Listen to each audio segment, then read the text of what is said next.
Aš pati labai mėgstu gerus detektyvus bei trilerius ir kaip tik vieną tokį dabar skaitau. Todėl man vienas džiaugsmas kalbinti kaip tik tokio žanro autorių Tomą Valiūną, parašiusi knygą Lažybos prie karsto. Sveiki, Tomai. Sveiki. Ar galite pristatyti savo knygą? Apie ką jinai? Taigi mano knyga Lažybos prie karsto tai yra klasikinis anglų detektyvas, kurio veiksmas vyksta XIX amžiaus pirmoje pusėje, Viktorijos eros pačioje pradžioje. Ir istorija yra apie jauną moterį, Emery Morgan, kuri būtent nagrinėja mislingą žmogžudystę jos gimtajame vaikystės miestelėje St. Mertone. Pasirinkote istorinę Angliją kaip veiksmo centrą. Ar esate buvęs toje šalyje ir tose vietose, kurias aprašote? Taigi čia toks įdomus paradoksas, kad būtent tos vietos, kurias aš aprašau konkrečiuose, aš nesu buvęs, tačiau mes gyvename 21 amžiuje, technologijų amžiuje ir būtent kiekvienas galime technologijų pagalba keliauti į vairius kraštus, apie juos ieškoti informacijos ir būtent tai aš ir dariau. Man Anglija visuomet žavėjo tarsi tokia labai įdomi vieta. Kažkada dariau tokią kaip dėl savęs tokią kaip ir analizę, kokias knygas aš daugiausiai skaitau, kokia yra knygų geografija. Ir būtent aš padaręs tą tokį nedidelį tyrimą, pastebėjau, kad absoliuti dauguma mano knygų yra klasikiniai anglų romanai, klasikinė britų klasika. Ir būtent galbūt mano toks nuo pat mažumės domėjimasis būtent Anglija, jos literatūra ir istorija mane galbūt atvedė, kad būtent pirmoji mano knyga yra būtent apie XIX amžiaus pirmos pusės Angliją. Ar aš teisingai suprantu, kad technologijų pagalba jūs gal net ir Google Mapsuose ar ten Apple Mapsuose šmirinėjote po miestelių gatveles arba kažkaip panašiai? Ar taip atrodė tas kūrybinis procesas? Visiškai taip. Aš knygą rašiau savo tetos namuose Dzūkijoje, tarp Dzūkijos kalvų prie Dusios ežero, o rašiau apie Angliją. Taigi keliavau būtent ir Google Mapsų pagalba, kaip atrodo šiais laikais tas kraštovaizdis Dartmuro kraštas. Taip pat ieškau ir istorinių paveikslų, istorinių šaltinių ir stengiausi susijęti, kaip tas kraštas atrodė tuomet, kaip atrodo šiandien. Ir aišku, specialiai rinkausi tokią vietą, tai yra Dartmuro nacionalinis parkas, kuris būtų mažai pakitęs per laiką, kur būtų išsaugotas tas natūralus kraštovaizdis, todėl netgi remdamiesi būtent šių laikų vaizdais mes galėtume tikrai priartėti ir prie taip, kaip atrodė praeityje. O tas istorinis laikotarpis, ar jisai atsitiktinai pasirinktas, ar vis dėlto jis jums yra kažkaip tai mielas?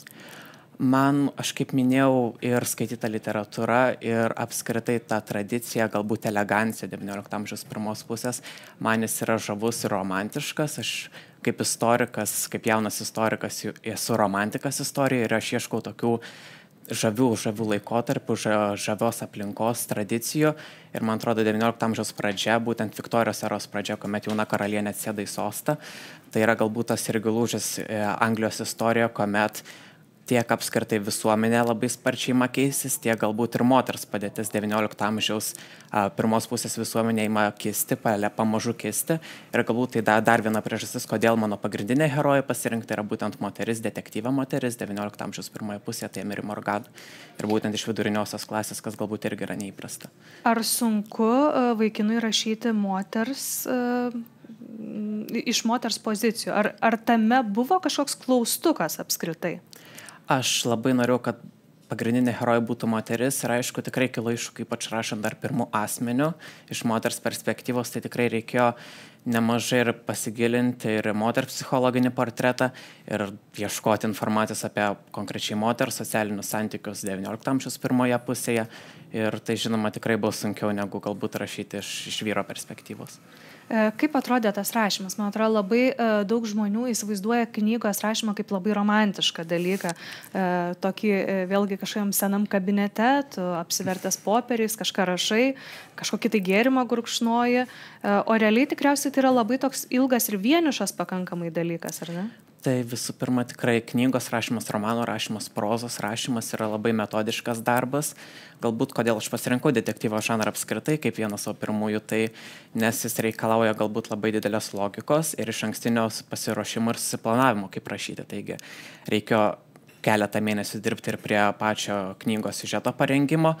Ir jau kai ateina pats rašymo metas, tai tikrai nėra galbūt kaip poezija, kad galbūt tu prisėdė įkvėpimą įkvėptas, bet kartais renkas atsisėsti, rašyti net jeigu tą dieną tau ir nelabai norisi, nes tiesiog istorija turi judėti pirmin ir tai tikrai tos romantikos yra ne tiek daug, kaip galbūt aš pats įsivaizdavau kadaise. 2 metus trukote? Parašiau, ne, aš parašiau per vasarą, užpraeitą vasarą, bet žinoma užtruko ir pirmojo leidimo parengimas, paskui žinoma ir parengimas šio jau oficialaus leidimo ir žinoma redagavimo darbai ir kiti reikalai. Taip įsivaizdavot knygos leidybą?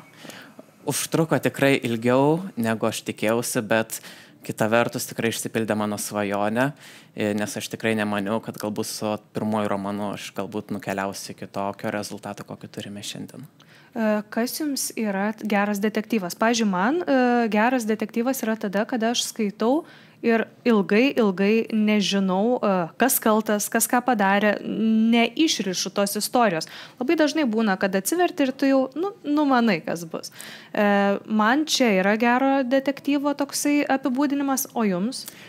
Aš pritarčiau, bet taip pat man labai svarbu pabrėžti vieną aspektą, kad geras detektyvas yra galbūt ne tas, kuriame tiek tas nenuspėjimumo aspektas, bet labiausiai, kai nustebina būtent veikėjo motyvai. Nes man atrodo, motyvai, būtent galbūt žudiko kaltininko nusikaltimo, yra galbūt pats tas raktelis, pats svarbiausias aspektas detektyvo, ta višnė ant torto, kuri turėtų nustebinti. Būtent kodėl psichologiškai žmogus ryštasi kažkokiam nusikaltimui, kas jį atveda būtent į tokį pragaištingą žingsnį. Kaip Jūs manot, kas bus Jūsų skaitytojas? Ar tai yra kažkokia tai amžiaus kategorija, ar tai yra kažkokia lytis, ar tai yra socialinis kažkoks tai socialinė aplinka? Iš vis įsivaizduojate savo skaitytoją ar ne? Aš manyčiau, kad nei amžiumi, nei lytimi mano knygos skaitytojas neapsiriboja. Aš manyčiau, kad mano knygos skaitytojas yra tas skaitytojas, kuris mėgsta mįsles, mėgsta detektyvus, galbūt taip pat kuris yra naujas detektyvo žanre, tačiau galbūt įžavi istoriją ir būtent per tą istorijos prizmę mes įvedame skaitytoją ne tik istorinę aplinką, bet galbūt ir būtent šią mįslingą paslaptį, kuri ir aiškinasi mano herojė Emery Morgan. Tai aš manau, kad jūs dabar žiūrite į savo bent jau būsimą knygos skaitytoją.